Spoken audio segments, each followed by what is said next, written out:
¿cómo están? Bienvenidos a una nueva edición de su programa Réplica Constitucional, un programa que produce el Centro de Estudios Constitucionales del Tribunal Constitucional a cargo del magistrado Helder Domínguez Haro. En esta oportunidad tenemos la participación de la profesora Alexandra Molina, profesora de la Universidad Científica del Sur de Derecho Constitucional, y el profesor Enrique Barsi, profesor de Derecho Civil de la Universidad de Lima y de la Universidad Nacional Mayor de San Marcos, con quienes vamos a conversar sobre un tema desde el punto de vista de la justicia constitucional, de la jurisprudencia constitucional, absolutamente novedoso, que es el tema de la fecundación in vitro.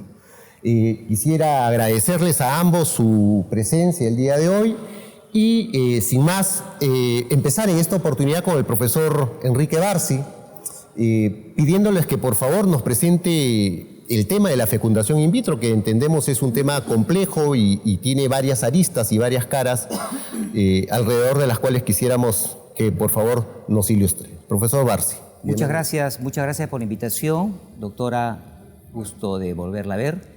Y el tema es interesante, tratar las técnicas de reproducción humana asistida en el Perú, que técnicamente no es un tema nuevo.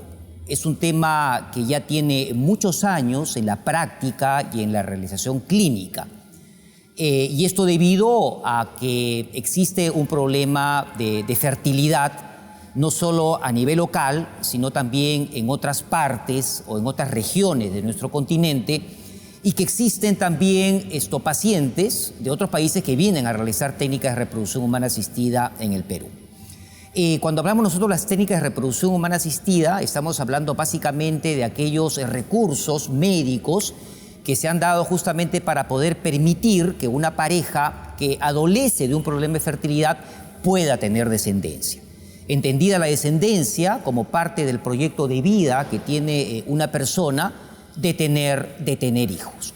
Entonces la ciencia le ha permitido esta posibilidad a aquellas parejas que adolecen de algún tipo de infertilidad. El tema es que desde el punto de vista jurídico, así como ha pasado en muchos países, no tenemos una norma, no tenemos una ley que regule las técnicas de reproducción humana asistida. Y la gran pregunta que se presenta es si esta ley es necesaria, si es urgente resolver sobre el tema, o si por el contrario debemos dejar esta problemática a la doctrina, a la teoría, a la cátedra, o que finalmente, si sea la casuística a través de las decisiones judiciales o de las cortes o propiamente del tribunal, que delinee algunas directrices que puedan resolver mañana más tarde estos temas. Valga la oportunidad de decir de que en materia de técnicas de reproducción humana asistida existe toda una variedad. Hay técnicas sencillas y hay técnicas complejas. Hay técnicas que se realizan con material genético de la pareja y la mujer es la que gesta, ahí no hay mayor inconveniente. El problema se presenta cuando hay una ovodonación, cuando hay una embriodonación, cuando hay una maternidad sustituta, ¿no? Es decir, cuando ya intervienen terceros ajenos a la pareja y se presentan problemas básicamente de filiación. Es decir, quién es el padre, quién es la madre, cómo determino una paternidad, cómo inscribo al niño. Entonces, esta es la problemática más común que se viene presentando.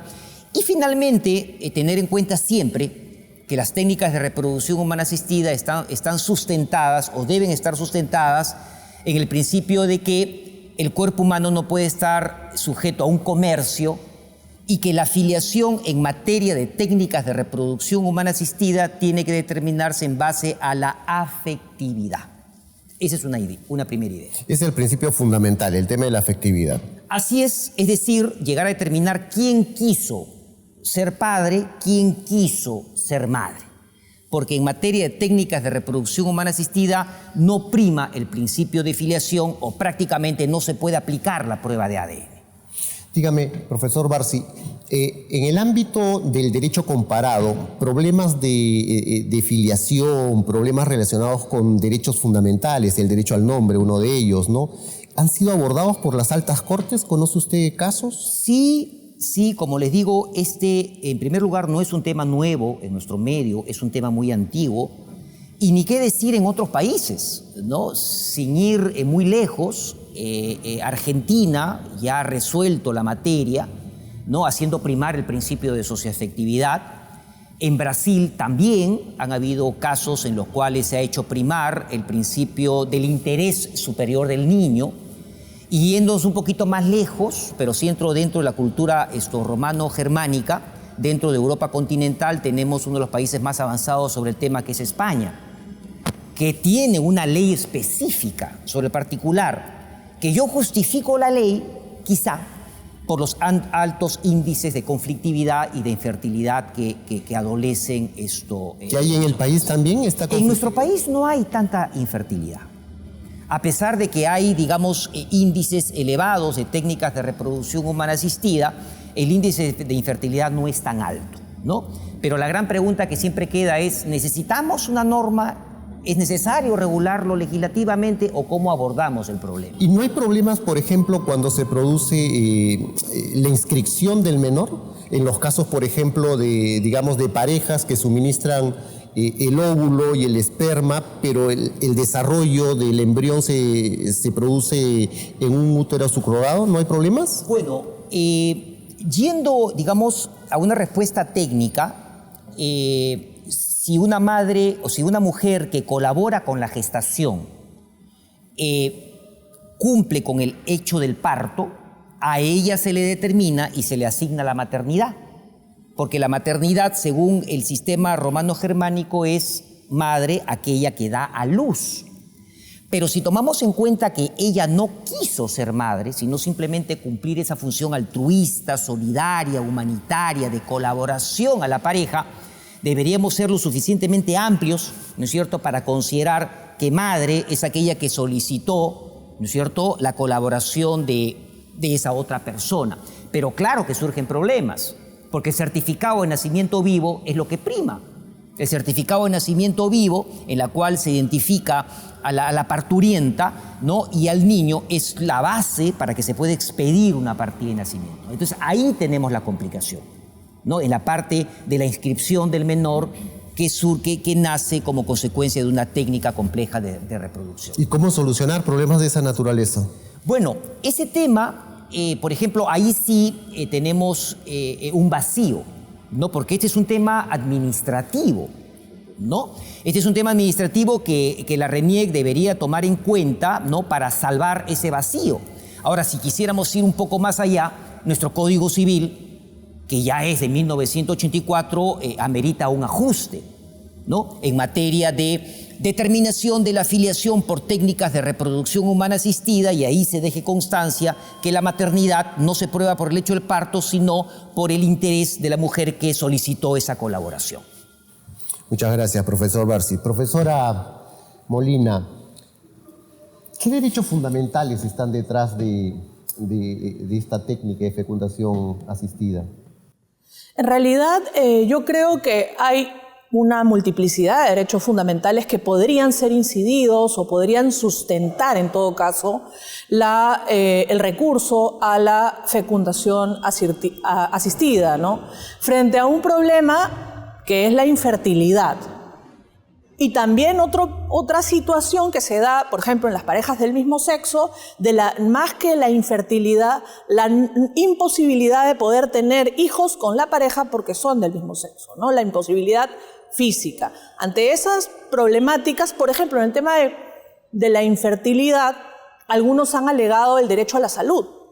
Es decir, considerando a la infertilidad como un problema de salud o como una enfermedad incluso, poder dar solución, digamos, o protección a esa circunstancia. Pero lo que está, digamos, incluso establecido por jurisprudencia de la Corte es el tema del derecho al libre desarrollo de la personalidad, que es de la Corte Interamericana, que es, digamos, el derecho mucho más evidente, ¿no? Y la Corte Interamericana, en el caso específicamente de Artavia Murillo versus Costa Rica, que era para casos de infertilidad de parejas heterosexuales, ¿no?, en Costa Rica, donde se escaló a una prohibición de de la fecundación in vitro, de las técnicas de reproducción asistida, pues en Artavia Murillo se indicó que la prohibición absoluta del acceso a estas técnicas constituiría pues una vulneración en este caso se abordó desde el punto de vista de la vida privada, ¿no? del derecho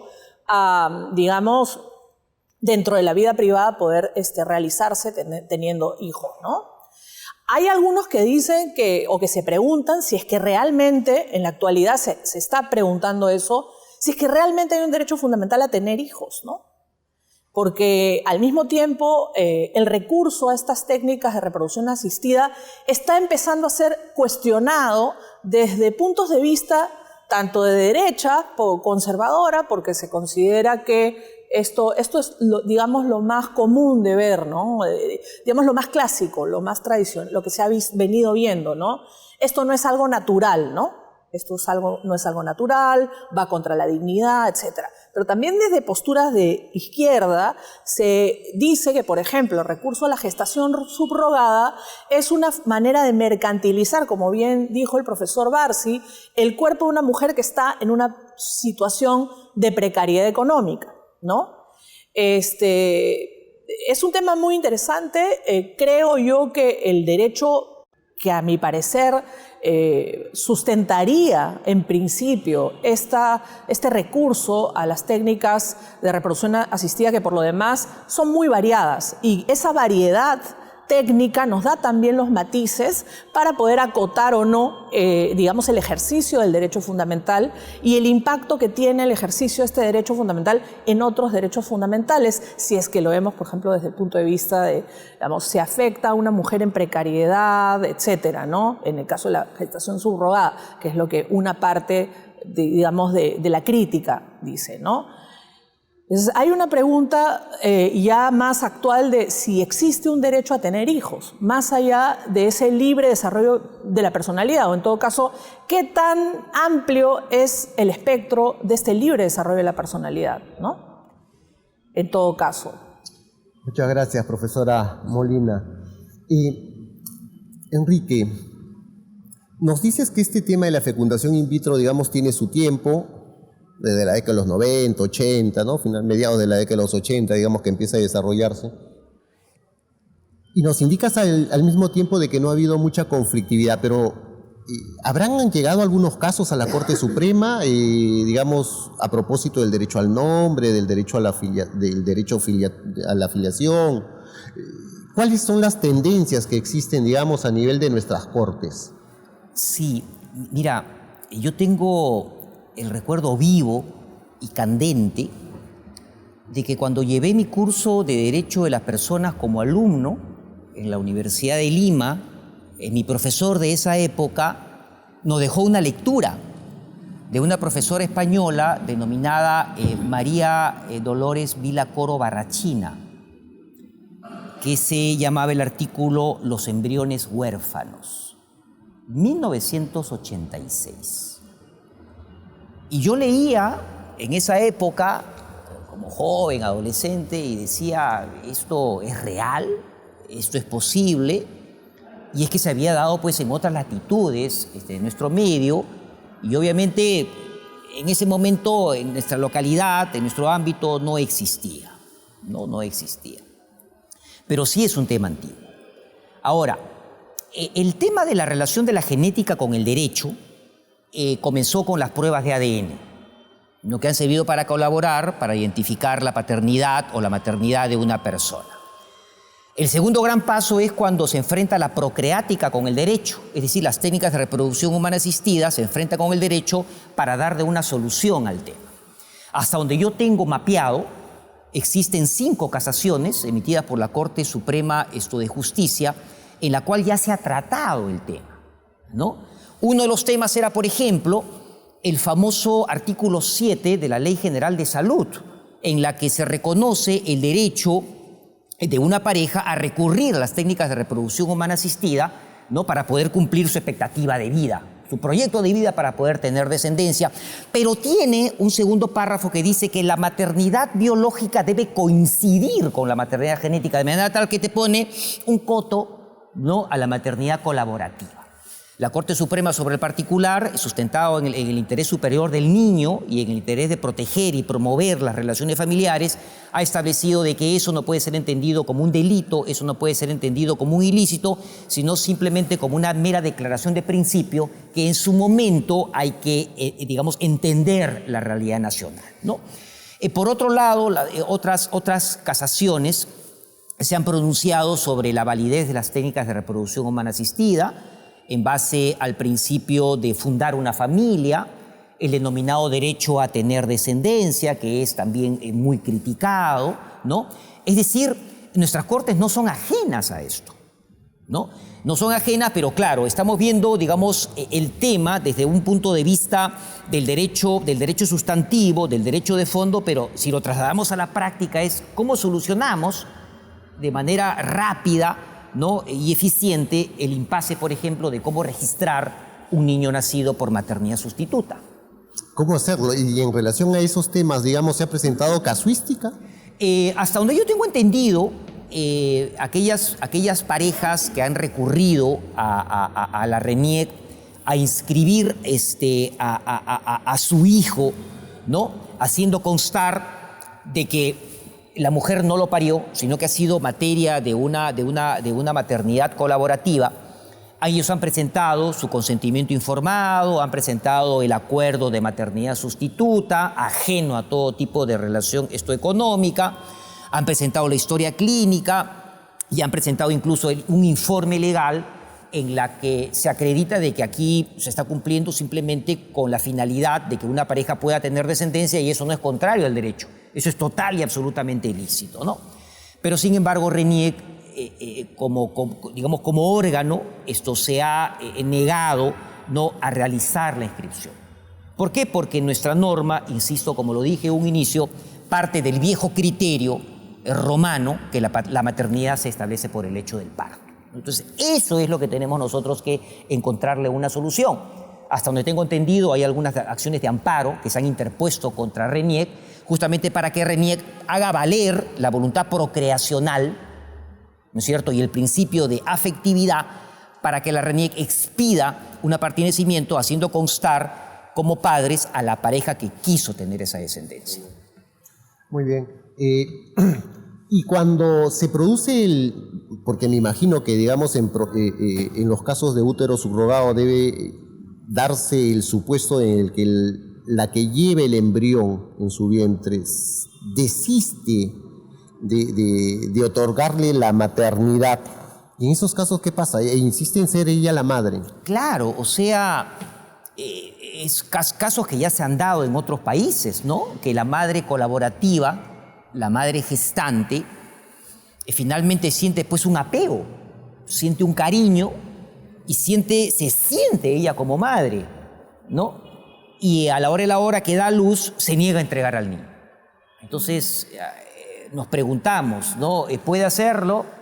¿Es válido el acto jurídico celebrado de maternidad sustituta? ¿O podríamos decir que es un acto jurídico nulo, ¿no? ¿Cómo funciona el principio de afectividad en esos casos? Claro, ¿cómo hacer primar el principio de afectividad? Porque a la hora la madre gestante puede decir, ok, yo en un inicio no tuve afectividad, no tuve deseo, no tuve intención, pero luego, cuando comienzo el proceso gestacional, ¿no es cierto?, me comienzo a sentir madre. Pero claro, y ahí viene pues un tema esencial que nos han enseñado en la universidad, la teoría de la causa. ¿Cuál fue el inicio? ¿Cuál fue la génesis? ¿No? ¿Qué cosa es lo que hizo surgir, ¿no?, toda esta maternidad colaborativa? Entonces, de un momento a otro, la mujer, que tiene todo el derecho de sentir un sentimiento, un apego al niño que está gestando, no podría, pues, negarse, ¿no?, o revocar su consentimiento, que ya lo habría dado en un inicio, ¿no?, con la firma de ese documento. Muchas gracias, profesor Barsi. Profesora Molina, digamos, nuestros amigos espectadores conocen de que en materia de derechos fundamentales la Constitución contiene la cuarta disposición final y transitoria que nos remite al derecho internacional de los derechos humanos para poder comprender, digamos, el contenido constitucionalmente protegido de los derechos en el ámbito interno, en el ámbito constitucional. Y en el ámbito del sistema interamericano, propiamente usted aludía al caso Artavia Murillo contra Costa Rica, ¿no?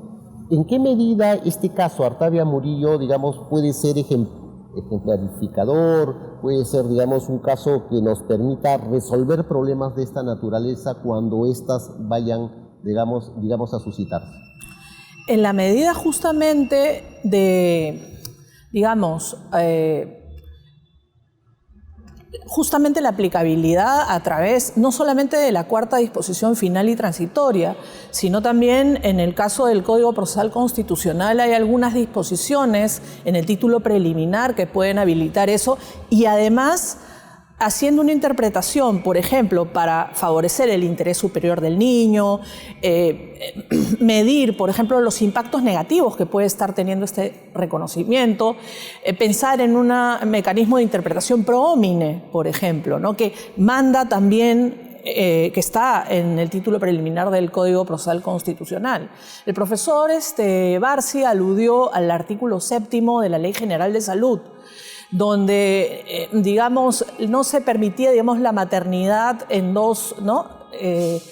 Digamos, hay una línea que incluso ha sido interpretada por algunos como discriminatoria de la mujer.